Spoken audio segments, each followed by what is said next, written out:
I, 25 feuds, never thought I'd be sharing my story on Reddit. But here I am, desperately seeking advice and support. My life, which I once thought was stable and filled with love, has crumbled around me in a matter of months. I'm a graduate student, pursuing my dreams in molecular biology, but now those dreams seem so distant and unimportant compared to the family crisis I'm facing. It all started about 4 months ago. I was home for the weekend, taking a break from my research to spend time with my parents. They had always been my rock, my inspiration for what a loving relationship should be. 15 years of marriage, and they still looked at each other with such adoration. At least, that's what I thought. That Saturday morning, I woke up to the sound of muffled arguing. Confused and slightly alarmed, I crept downstairs, only to find my father sitting at the kitchen table, his head in his hands, while my mother paced back and forth, her face streaked with tears. The moment they saw me, they fell silent, but the tension in the air was palpable. "Honey," my mother began, her voice trembling, "we need to talk." In that moment, my world shattered. My mother confessed to having an affair with my father's best friend and business partner.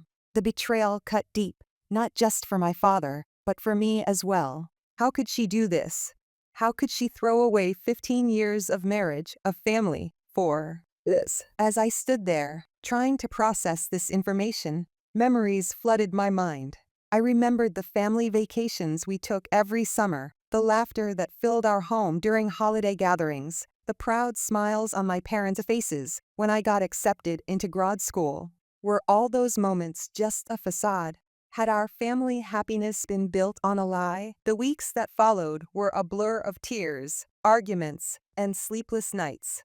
I tried to focus on my studies, but how could I concentrate on cell cultures when my family was falling apart? My father, once strong and confident, became a shell of himself. He started drinking heavily, something I'd never seen him do before. I remember one particularly painful evening when I came home to find him slumped on the couch, an empty bottle of whiskey on the coffee table. "I gave her everything," he slurred, his eyes unfocused. 15 years, and for what? To be thrown away like garbage. I didn't know what to say. I just sat with him, holding his hand as he cried.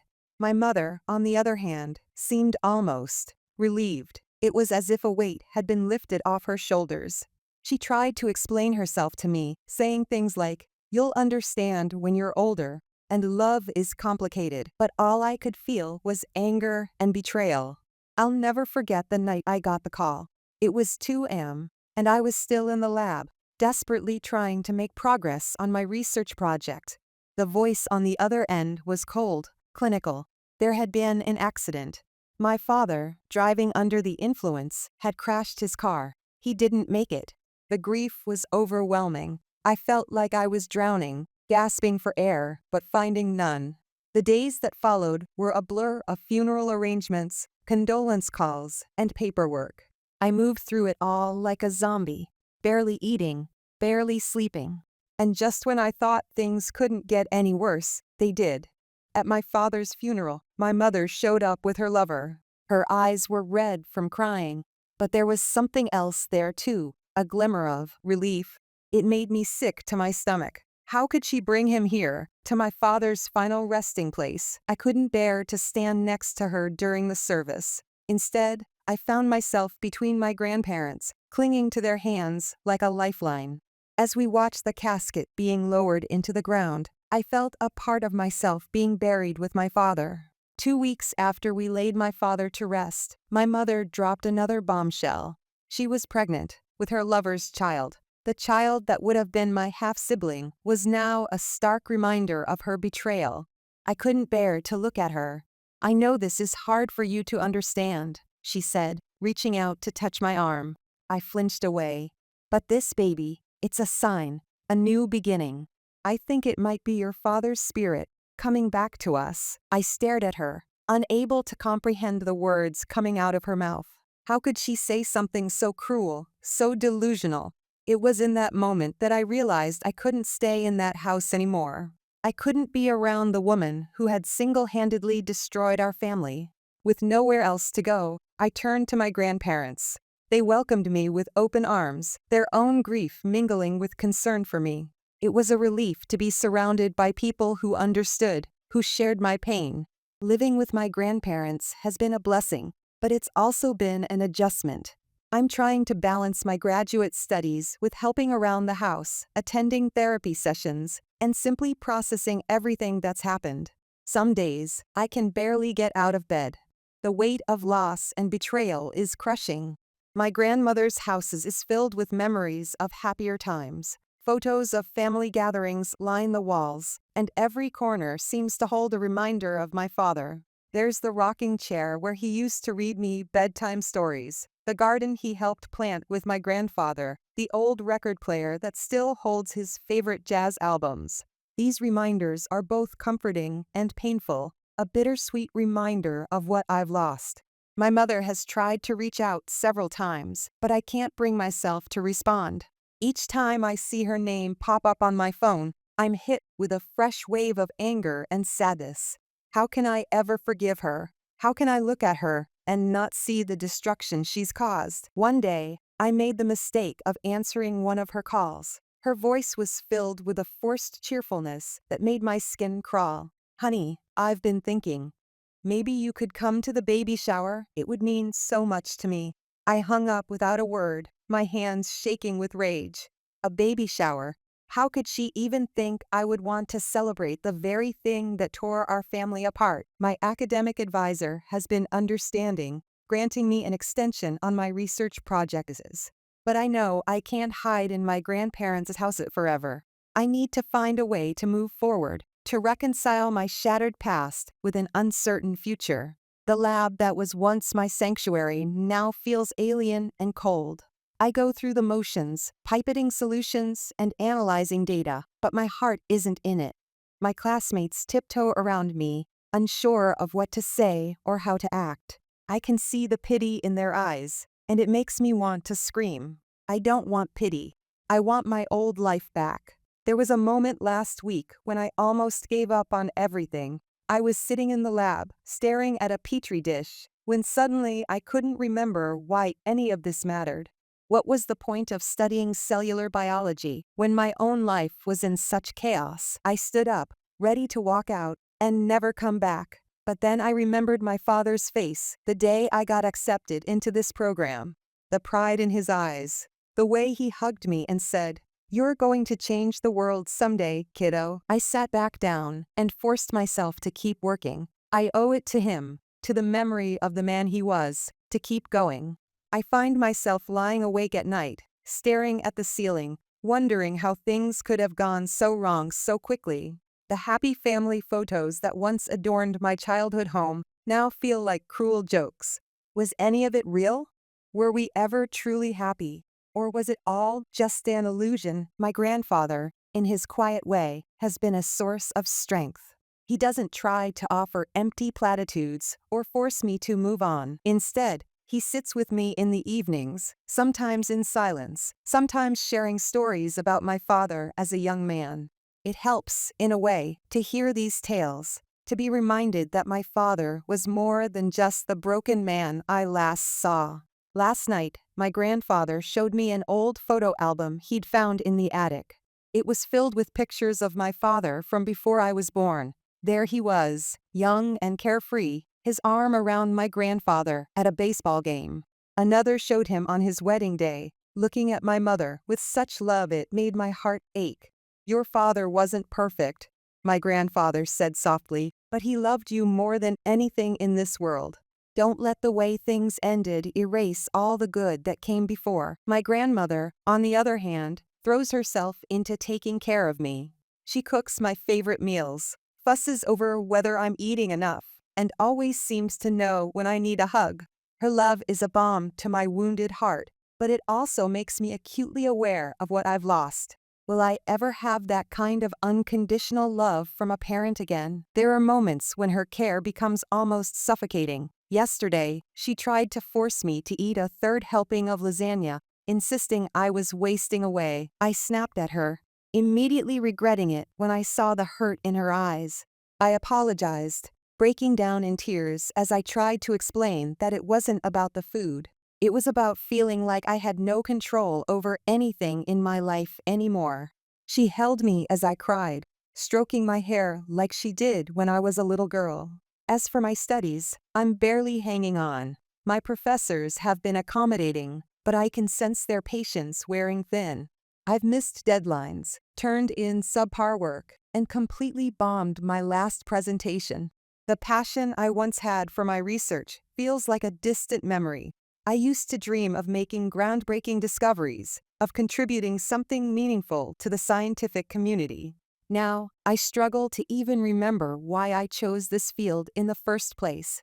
My classmates tiptoe around me, unsure of what to say or how to act. I overheard two of them whispering in the lab yesterday. "I heard her dad died in a car crash," one said. "Yeah, and apparently her mom's already shacked up with someone new," the other replied. I slammed my textbook shut and stormed out, unable to bear their gossip and pitying looks. I've started seeing a therapist, at my grandparents' insistence. It helps sometimes. Other times, it just feels like I'm rehashing the same pain over and over again. The therapist talks about grief, about the stages I'll go through. But how do you grieve for someone who's still alive? How do you mourn the loss of a mother who's still here, but so fundamentally changed? In our last session, the therapist suggested I write a letter to my mother. Not to send, but to express all the things I've been holding inside. I tried, but the words wouldn't come.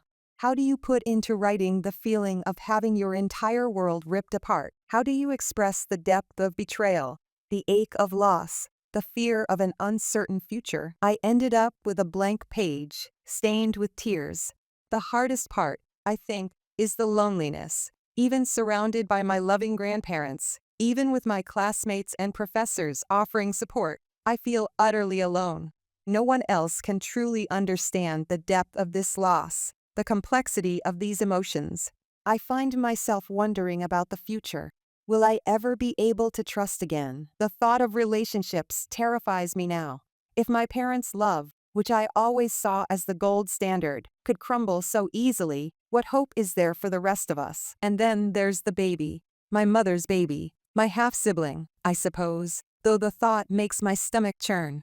Part of me wants to hate this innocent child, to blame it for the destruction of my family. But another part of me aches for this baby, who will be born into such a complicated, painful situation. Will I ever be able to look at this child and not see my father's pain, my own pain? Sometimes, in my darkest moments, I wonder if I'll end up like my father. Will the pain and betrayal drive me to self-destructive behavior? Will I lose myself in a bottle, trying to numb the ache in my chest? The thought terrifies me, but sometimes the pull of oblivion is tempting. Anything to escape this constant, gnawing pain. I'm lost, Reddit. I'm drowning in grief and anger and confusion. How do I move forward from here? How do I rebuild a life from these shattered pieces? Any advice, any words of support would be so deeply appreciated. I feel like I'm standing on the edge of a precipice, and I don't know if I have the strength to step back. Thank you for reading this far. Just putting these words down has been both painful and cathartic. I hope that by sharing my story, I might find some direction, some hope in this darkness that surrounds me. If anyone has been through something similar or has any advice on how to navigate this impossible situation, I'd be grateful to hear it. I'm trying to hold on, to believe that there's still a future worth fighting for, but some days it's hard to see past the pain of the present. Update 1. Hey Reddit, it's been a while since my last post, and I wish I could say things have gotten better. But the truth is, the situation has only become more complicated and stressful. I appreciate all the support and advice you've given me so far. However, I need to update you on some recent events that have left me feeling more lost and overwhelmed than ever. It's been about 2 months since I moved in with my grandparents, and I've been trying my best to focus on my studies and healing. But yesterday, everything came crashing down again when my mother, 46 feuds, showed up unannounced at my grandparents' house. I was in my room, trying to concentrate on a paper, When I heard her voice downstairs, my heart started racing, and I felt like I couldn't breathe. I didn't want to see her. I wasn't ready, but I could hear her getting more and more agitated, her voice rising as my grandmother tried to calmly explain that I didn't want to talk. "She's my daughter," I heard my mother shout. "You can't keep her from me." I crept to the top of the stairs, my legs shaking. I could see her through the glass panel of the front door, her face red and tear-stained. She was visibly pregnant now, her hand resting on her swollen belly. The sight made me feel sick. My grandmother stood her ground. "She's an adult, and she's made her decision. Please respect that and leave." But my mother wouldn't leave. She kept ringing the doorbell and calling my name. Then she pulled out her phone and called me. I watched as she pressed the phone to her ear, still staring at the door. My phone began to vibrate in my pocket.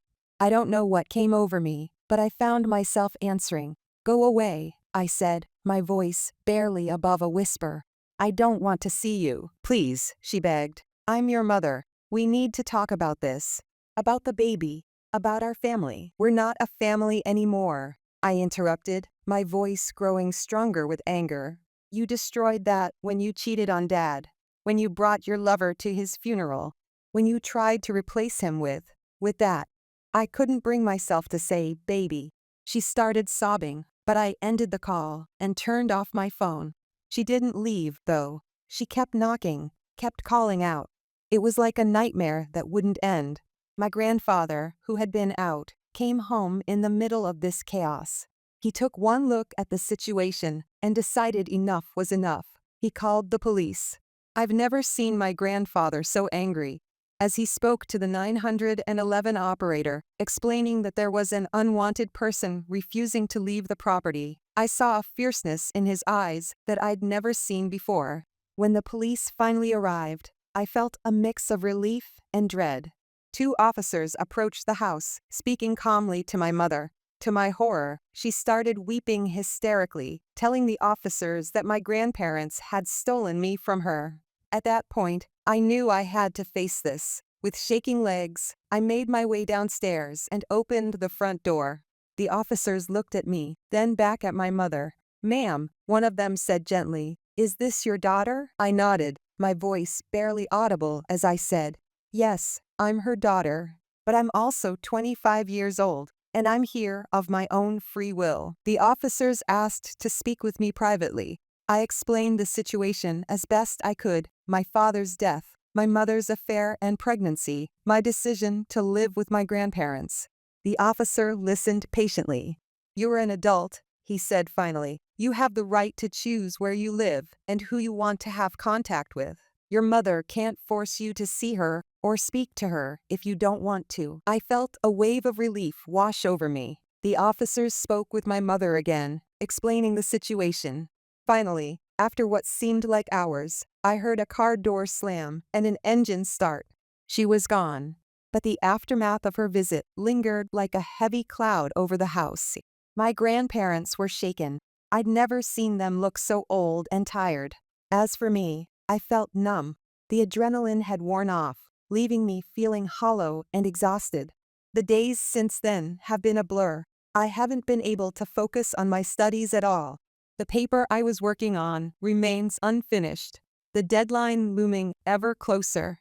My professors have been understanding so far, but I know their patience has limits. I'm at risk of falling behind, of potentially losing my place in the program. But I can't seem to make myself care. The stress of the situation is taking its toll on my health. I've been having trouble sleeping, plagued by nightmares when I do manage to drift off. I've lost my appetite, and my grandmother's worried looks as she sets plates of barely touched food in front of me only add to my guilt. I've been avoiding my phone, afraid of seeing more missed calls or messages from my mother. But I know I can't keep this up forever. I have responsibilities, deadlines, a life I need to get back to. But how do I do that when everything feels so broken? My therapist says I'm experiencing acute stress reaction, that my body and mind are struggling to process the trauma of recent events. She's suggested increasing our sessions, but honestly, The thought of rehashing everything again and again just exhausts me. I find myself wondering about my mother's baby, my half-sibling. It's a strange feeling, knowing that in a few months, I'll have a brother or sister out there somewhere. A sibling I might never meet, or if I do, it'll be under the shadow of all this pain and betrayal. Sometimes I catch myself placing a protective hand over my own stomach, wondering if I'll ever be able to trust enough, to heal enough, to have a family of my own someday. My aunt, my mother's sister, called me yesterday. She's been trying to play peacemaker in all of this, but I've been avoiding her calls too. This time, I picked up. She told me that my mother is devastated by what happened, that she's worried sick about me. She tried to persuade me to at least meet with my mother for coffee, in a public place where I'd feel safe. I told her I'd think about it, but the truth is, I don't know if I'll ever be ready for that. The thought of sitting across from my mother, of looking into the eyes of the woman who shattered our family, makes me feel physically ill. I'm at a loss, Reddit. I thought I was starting to heal, to move forward, but this has set me back so much. The fragile peace I'd found living with my grandparents feels shattered. I jump at every sound, half expecting it to be my mother at the door again. How do I move past this? How do I focus on my studies, on my future, when my past keeps dragging me back? And what do I do about my mother? Part of me wants to never see her again, to cut her out of my life entirely. But another part, a small, childish part, still longs for the mother I used to have, the one who kissed my scraped knees and cheered at my graduations. I'm sorry for the long update. Writing this out has been both painful and cathartic.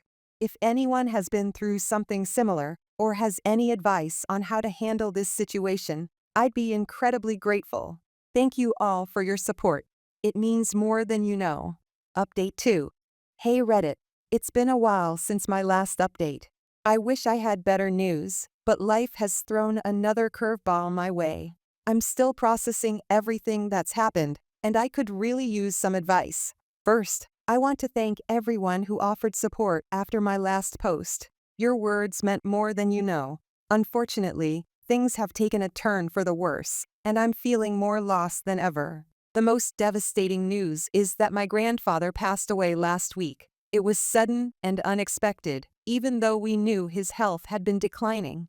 He'd been my rock through all of this turmoil, and losing him feels like losing my last anchor to stability. It started about a month ago when my grandfather began complaining of persistent back pain. The diagnosis was a shock: advanced stage pancreatic cancer. My grandfather, ever the stoic, refused aggressive treatment, saying he wanted to spend his remaining time at home with family. Those final weeks were a blur of hospice visits, family gatherings, and tearful goodbyes. I put my studies on hold, grateful that my professors were understanding. Every moment felt precious, and I tried to soak in as much time with my grandfather as I could. One evening, just before he passed, he called me to his bedside. "I want you to know," he said, taking my hand, "that I'm proud of you.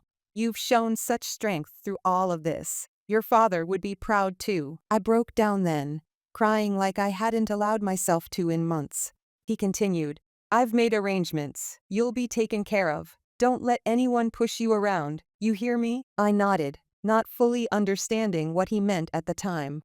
The day after the funeral, a lawyer contacted us about the will. That's when things really started to unravel. It turns out my grandfather had left the bulk of his estate to me, including his shares in the company he and my father had built together, as well as savings and property. I was stunned. I knew my grandparents were comfortable, but I had no idea about the extent of their assets. My grandmother assured me that she had her own separate arrangements and was fully on board with my grandfather's decision. The real trouble started when my mother found out about the inheritance. Suddenly, she was back in the picture, blowing up my phone with calls and messages. At first, her messages were conciliatory, full of apologies and pleas to reconnect. But when I continued to ignore her, the tone changed. She started talking about family obligations and how the inheritance should be fairly distributed among all of us, including her unborn child. I was furious. After everything she'd done, how dare she try to claim a part of my grandfather's legacy? But I tried to stay calm, to not engage. That's when my aunt, my mother's sister, got involved. She called me, ostensibly to offer condolences, but it quickly became clear she had an agenda. "Your mother is really struggling," she said. "Maybe if you could just talk to her, work out some kind of arrangement." I was shocked. My aunt had always seemed to understand why I needed space from my mother. Her sudden shift felt like a betrayal. As we talked, it became clear that my aunt wasn't just a neutral party. She admitted that my mother had promised her a fair share of the inheritance if she could convince me to agree to a distribution. The final straw came when I received a letter from a lawyer representing my mother. They were challenging the will, claiming that my grandfather wasn't of sound mind when he made his decisions, and that as his child, my mother was entitled to a portion of the estate. I broke down when I read that letter. How could she do this? How could she drag our family through a legal battle, tarnish my grandfather's memory, all for money? I knew I had to make a decision. I couldn't keep hiding from this. So, I hired my own lawyer. He assured me that my grandfather's will was solid, but warned me that legal battles can be long, expensive, and emotionally draining. "You have options," he told me. "We can fight this in court, which I believe we would win. Or we could try to negotiate a settlement to avoid a prolonged legal battle." I spent days agonizing over the decision. Part of me wanted to fight, to honor my grandfather's wishes. But another part of me was just so tired. The thought of spending months or years in a legal battle was almost too much to bear. In the end, I made a decision that I hope my grandfather would understand. I agreed to a small settlement with my mother and aunt, on the condition that they sign a legal agreement never to contest the will again or make any future claims on the estate. It wasn't an easy decision. It felt a bit like giving in. But my lawyer assured me that the amount was negligible compared to the total value of the estate, and that it was worth it for the guarantee of no future legal challenges. When I informed my grandmother of my decision, she hugged me tightly. "You're doing the right thing," she said. "Your grandfather wanted you to be taken care of, yes, but he also wanted you to have peace. Sometimes, peace comes at a price. So here I am, read it. The legal documents have been signed, the money transferred. My mother and aunt got their payout, and I got their legally binding promise to leave me alone. It's over, but it doesn't feel like a victory. I'm left with a mix of emotions I can't quite sort out. Relief that the immediate conflict is over. Guilt that I gave in at all. Anger at my mother and aunt for putting me through this. And an overwhelming sadness for the family I've lost, for the relationships that will never be the same. My grandmother has been my rock through all of this. She's encouraged me to refocus on my studies, to use the opportunity my grandfather gave me to build the life I want. And I'm trying, I really am. I've gone back to my research, throwing myself into my work with renewed determination. But I can't help feeling changed by all of this. I look at relationships differently now, always wondering if there's an ulterior motive. I find myself hesitant to get close to people, afraid of being hurt or betrayed again. At the same time, I feel a new sense of responsibility. My grandfather believed in me, trusted me with his legacy. I want to honor that trust, to make something of myself that would make him proud. But the path forward feels daunting and uncertain. I guess what I'm asking, Reddit, is how do I move on from here? How do I reconcile the person I was before all this happened with the person I am now? How do I learn to trust again, to open myself up to relationships without this constant fear of betrayal? And practically speaking, how do I handle this inheritance? It feels like an enormous responsibility, and I'm not sure I'm ready for it. Should I just focus on my studies and ignore it for now? Should I be doing something more proactive with it? I'm sorry for the long post. Writing this out has helped me process some of these feelings, but I still feel overwhelmed by it all. Any advice or words of wisdom would be deeply appreciated. Thank you all for being a source of support through this difficult time.